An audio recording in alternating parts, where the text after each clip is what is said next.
Bonsoir à tous. Un dossier spécial réfugiés et moi. Un seul chiffre très évocateur. Depuis le mois de janvier, 3000 personnes, 3000 réfugiés qui tentaient de traverser la Méditerranée sont morts. Ça fait froid dans le dos. Dans ce dossier spécial, des reportages, des envoyés spéciaux, mais aussi, Adja, des témoignages. Oui, beaucoup de témoignages qui seront, et des questions aussi, qui seront posées par un plateau de citoyens présents. Ils poseront des questions sans tabou, celles en réalité que tout le monde se pose tout bas. Jusqu'où la Belgique peut-elle accueillir des réfugiés? Quel impact économique sur notre pays? D'où viennent-ils? S'agit-il essentiellement de Syriens, d'Irakiens? Quel est leur profil? Des questions, mais aussi donc des témoignages de réfugiés. Certains viennent tout juste d'arriver en Belgique et il aura fallu beaucoup de courage pour accepter d'être sur notre plateau ce soir, François.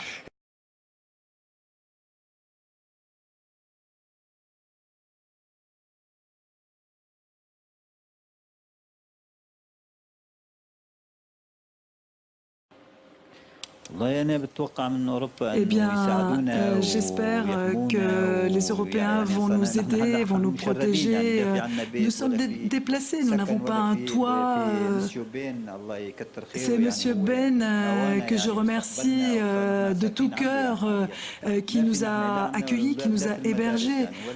Nos enfants ne sont pas à l'école, nous n'avons rien, nous n'avons aucune sécurité. Nous attendons nos droits, que la Belgique nous apporte une certaine sécurité.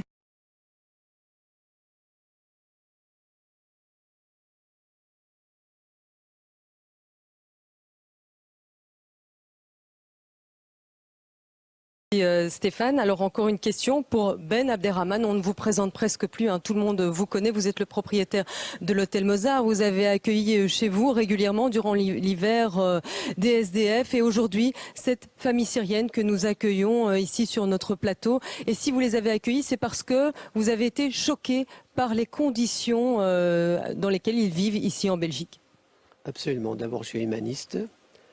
Alors, je peux dire que depuis un mois, je n'ai pas arrêté d'y aller vraiment au parc et à l'hôtel Mozart, quelquefois 2-3 fois par jour.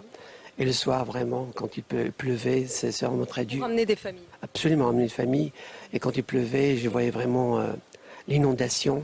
Et c'est vraiment choquant. Vous savez, quand il y a l'inondation, ce qu'il manque, c'est l'eau potable. Et j'étais ce peu de eau potable que j'apporte. Et c'était à 1h30 du matin, à 2h30 du matin. Quelquefois, les familles ne veulent pas quitter le camp. Pourquoi? Parce qu'ils souhaitent rester là, parce qu'ils veulent être à 5h du matin, non, à 5h du matin, ou 4h du matin, en train de faire la queue. Vous comprenez, pour avoir ce document. Et je leur promets que je vais être là avec eux. Alors je les conduis chez moi à l'hôtel et puis le matin je me réveille à 4h, 5h du matin, je vais pour un petit déjeuner et puis je le conduis et puis voilà. C'est incroyable quand on voit vraiment la situation de ces gens-là. Je voudrais bien ajouter quelque chose aussi. Merci. L'islam, c'est une grande religion, vous comprenez. Tout ce qu'on parle de l'islam, l'islam dans le Coran, c'est dit, si vous tuez une personne, vous tuez toute la planète, vous sauvez une personne. Non, c'est très important de faire savoir. Ça, c'est pas l'islam que je vois. On a fêté la fête du mouton avec vraiment cette famille-là. Voilà une parole philosophique qui doit être dite. Merci à vous. Être bon, ça rapporte. Être mauvais, c'est grave. Mais je peux dire encore, parce que je parle aussi l'arabe. Et quand je parle arabe avec ces gens-là, ils se trouvent vraiment dans une situation vraiment, malheureusement, et ils disent, voilà, merci que vous parlez notre langue, vous comprenez. Et je voudrais bien ajouter, pourquoi ces pays... Merci Ben Abderrahmane, on doit vraiment couper. Vous reprendrez la parole peut-être plus tard.